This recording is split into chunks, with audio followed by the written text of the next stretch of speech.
किसान भाइयों, जैसा कि हम सब जानते हैं कि इस समय पे अगेती सब्जियां लगाने का जो काम है किसान भाइयों का, वो काफ़ी ज़ोर शोर से चल रहा है। अगेती सब्जियां इस समय पे सबसे ज़्यादा लगाई जाती हैं और कुछ किसान भाई इन सब्जियों की खेती जो है नवंबर माह से ही शुरू कर देते हैं, कुछ किसान भाई दिसंबर माह में इसको लगा देते हैं और कुछ किसान भाई इन्हीं सब्जियों की खेती जनवरी माह में भी करते हैं और कुछ किसान भाई इन्हीं सब्जियों की खेती फरवरी माह में करके काफ़ी अच्छा प्रॉफिट लेते हैं।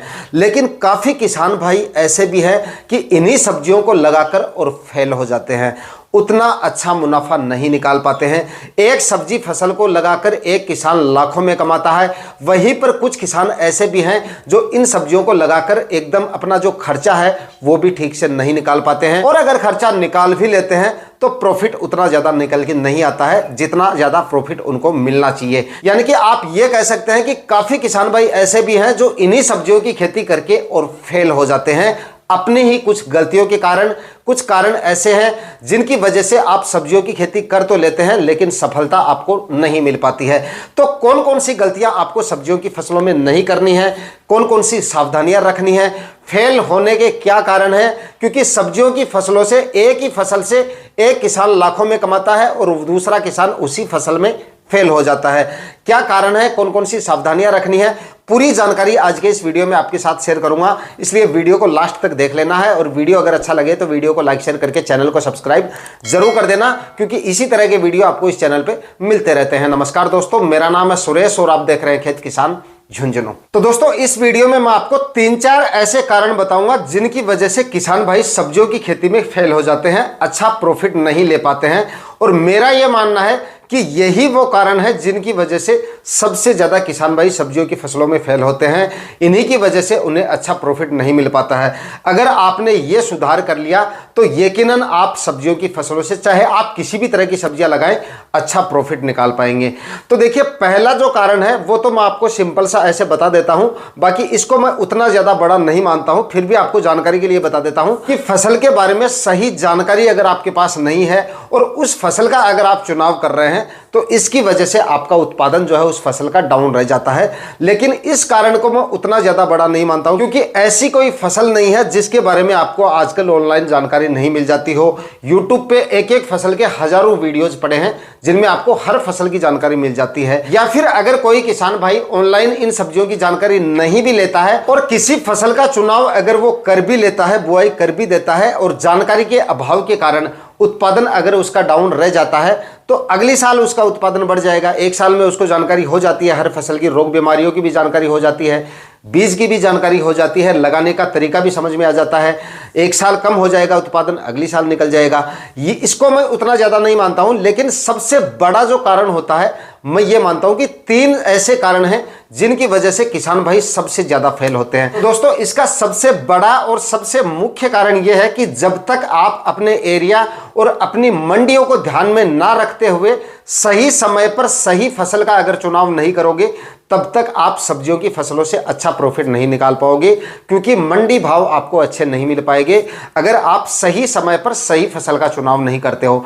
अब आप ये सोच रहे होंगे कि इसकी जानकारी हमें कहां से मिले अगर आप पहली बार सब्जियां लगा रहे हो, तो इसके लिए आपको एक बार सब्जी मंडी में विजिट कर लेना चाहिए। सब्जियां लगाने से पहले जिस समय पे आप सब्जियों की बुआई करने की सोच रहे हो उस समय पे 1-2 चक्कर आपको सब्जी मंडी के लगा लेने चाहिए। वहां पे आपको देखने को मिलेगा कि कौन सी सब्जियों की ज्यादा आवक हो रही है, कौन सी सब्जियों के मंडी भाव काफी डाउन चल रहे हैं, कौन सी सब्जियों के मंडी भाव सबसे ज्यादा मिल रहे हैं। और वहां पर आप आपस में किसान भाइयों से भी डिस्कस कर सकते हो कि भाई मैं पहली बार सब्जियां लगाना चाहता हूं, इस समय लगाई जाने वाली सब्जियों में आने वाले दिनों में कौन सी सब्जियों के मंडी भाव सबसे ज्यादा रह सकते हैं। वहां के जो व्यापारी होते हैं उनसे भी आप डिस्कस कर सकते हो। जो व्यापारी होते हैं उनको सबसे ज्यादा अनुभव रहता है, क्योंकि 12 महीने उनका काम रहता है सब्जियां बेचने का।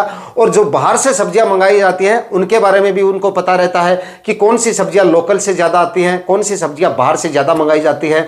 तो जो सब्जियां बाहर से आपके एरिया में आती हैं या आपकी मंडियों में आती हैं उनके जो मंडी भाव होते हैं वो सबसे ज्यादा रहते हैं, क्योंकि उनका ट्रांसपोर्ट चार्ज भी लग जाता है। जो सब्जियां बाहर से ज्यादा ज़्यादा मंगाई जाती है और उनकी बुआई अगर आपके एरिया में कम हो रही है तो उन सब्जियों की खेती आप कर सकते हैं, उनसे आपको ज़बरदस्त मंडी भाव मिल जाएंगे। इस तरह से आप थोड़ा सा सोच विचार करके सही समय पर सही फसल का अगर आप चुनाव करेंगे तो यकीनन आपको ज़बरदस्त मंडी भाव मिल जाएंगे। इसके बाद में दोस्तों अगला जो कारण है ये काफ़ी ज़्यादा महत्वपूर्ण है। इसकी वजह से भी काफ़ी किसान भाई जो है वो काफ़ी ज़्यादा फेल हो जाते हैं। सोचते हैं कि हमें जानकारी भी पूरी थी, सही समय पर सही फसलों का भी चयन हमने किया, काफ़ी महंगे बीज खरीदे, खाद उर्वरक भी काफ़ी ज़्यादा डाले, उसके बावजूद भी हमें उत्पादन उतना अच्छा नहीं मिल पाया।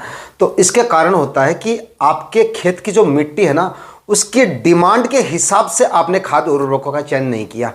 जो खाद उर्वरक, जो माइक्रो न्यूट्रिएंट्स मिट्टी के अंदर पहले से मौजूद हैं वो तो आपने भर भर के खेत में डाल दिए, और जो मिट्टी के अंदर है ही नहीं पहले से वो आपने डाले नहीं। इसके लिए आपको क्या करना है, अपनी खेत की मिट्टी और पानी की जो जांच है ना वो आपको ज़रूर करवानी चाहिए। सब्जियां लगाने से पहले कौन सी फसल लगा रहे हो, उसमें कौन कौन सी खाद डालनी चाहिए, आपकी खेत की मिट्टी में कौन कौन से खाद उर्वरकों की, कौन कौन से माइक्रो न्यूट्रिएंट्स की कमी है वो आपको पता चल जाएगा। उसके बाद में डाली जाने वाली खाद उर्वरकों पे होने वाले खर्चे पे भी कंट्रोल हो जाता है, क्योंकि जिन खादों की ज़रूरत होगी वही खाद उसके बाद हमें डालने हैं और वही खाद सबसे ज़्यादा उन फसलों में काम करेंगी।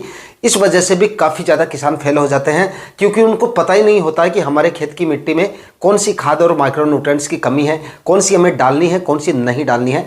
इस वजह से भी काफ़ी किसान भाई सब्जियों की फसलों में फेल हो जाते हैं। अब बात करता हूँ अगले कारण के बारे में, और ये कारण जो है ये भी काफ़ी ज़्यादा महत्वपूर्ण है, लेकिन इतना बड़ा तो आप इसको नहीं कह सकते, लेकिन कुछ किसान भाइयों के लिए ये कारण भी काफ़ी ज़्यादा बड़ा है। विशेष तौर पे उन किसान भाइयों के लिए जिनके पास में ज़मीन का रकबा काफ़ी ज़्यादा है, यानी कि जो ज़्यादा ज़मीन वाले बड़े किसान भाई हैं, उनमें से सबकी बात नहीं कर रहा हूँ, उनमें से काफ़ी किसान ऐसे हैं जो सब्जियों की फसलों में अक्सर फेल हो जाते हैं। और उनका कारण ये होता है कि ज़मीन और पैसे की तो उनके पास में कमी होती नहीं है, भर भर के बीज खरीद लेते हैं, भर भर के खाद उर्वरक खरीद लेते हैं, और उसके बाद में क्या करते हैं, अनुभव बिल्कुल भी नहीं होता है और बेकार करने की भी इच्छा नहीं होती है, क्योंकि पैसा खूब है। इस वजह से क्या करते हैं, एक ही फसल को 20 से 25 या 30-40 बीघा में एक ही फसल को बो देते हैं, और उसके बाद में बोने के बाद में बेगार वगैरह वो कर नहीं पाते हैं। इस वजह से भी काफ़ी किसान फेल हो जाते हैं, क्योंकि एक बार लगा दिया तो लगाने से, महंगा बीज खरीदने से बीज थोड़ी उत्पादन दे देगा, उत्पादन तो आपकी मेहनत और बेगार के कारण मिलेगा। तो इस कारण भी काफ़ी किसान भाई फेल हो जाते हैं। एक ही फसल की बुआई काफ़ी लंबे चौड़े हिस्से में कर देना और सही तरीके से बुआई नहीं करने के कारण भी काफ़ी किसान भाई इसमें फेल हो जाते हैं। ये सब मैं आपको इसलिए बता रहा हूं कि आपको भी सब्जियों की, जब भी आप सब्जियों की बुआई करें तो हमेशा उतने ही एरिया में करें शुरुआत में, जितने एरिया की आप अच्छे तरीके से बेगार कर पा रहे हो, अच्छे तरीके से आप उनकी सार संभाल कर सकें, उतनी ही एरिया में आपको सब्जियों की बुआई करनी चाहिए। क्योंकि और जो फसलें होती हैं, जो मोटे अनाज वर्गीय जो फसलें होती हैं, उनमें हमें उतनी ज़्यादा बेगार वगैरह करने की जरूरत नहीं पड़ती। सिर्फ सिंचाई करते रहो, हार्वेस्टिंग कर लो और निकाल लो, इतना ही काम करना है। लेकिन सब्जियों में हमें काफ़ी ज़्यादा देखरेख की ज़रूरत पड़ती है, हर दिन उसकी देखरेख करनी पड़ती है, हर बार उसमें स्प्रे, खाद वगैरह, देखरेख, मैनेजमेंट जो होता है वो एक अच्छा लेके चलना पड़ता है, तभी सब्जियों से अच्छा उत्पादन हम निकाल पाते हैं। तो हमेशा आपको थोड़े एरिया से शुरुआत करनी चाहिए और कभी भी एक ही फसल पे डिपेंड नहीं रहना चाहिए। जैसे कुछ किसान क्या करते हैं, 10 बीघा में तरबूज लगा दिए। अब ये मानो कि अगर पिछले साल तरबूज के मान लो अच्छे खासे मंडी भाव रहे, तो जरूरी नहीं है कि इस बार भी हमें अच्छे ही मिलेंगे। तो 10 बीघा में अगर तरबूज लगा दिए, भाई तरबूज के मंडी भाव आ गए 2 रुपए केजी। अब बताओ, वो किसान, पूरी जानकारी थी उसको, अच्छी तरह से खेती की जानकारी भी पूरी थी, खाद उर्वरक बीज भी अच्छा डाला, लेकिन प्रॉफिट जीरो। क्या कारण था कि एक ही फसल का चुनाव करने की वजह से उसके साथ ऐसा हुआ। तो आप जब भी सब्जियां लगाओ तो 3-4 फसलों का चुनाव आपको मिनिमम करना चाहिए, ताकि कोई फसल अगर डूब भी जाती है तो बाकी फसलों से आपको काफी अच्छा उत्पादन मिल सके। तो दोस्तों, आज के वीडियो में इतना ही। मैं मिलता हूं आपसे किसी और वीडियो में नए टॉपिक के साथ। तब तक के लिए जय हिंद, वंदे मातरम।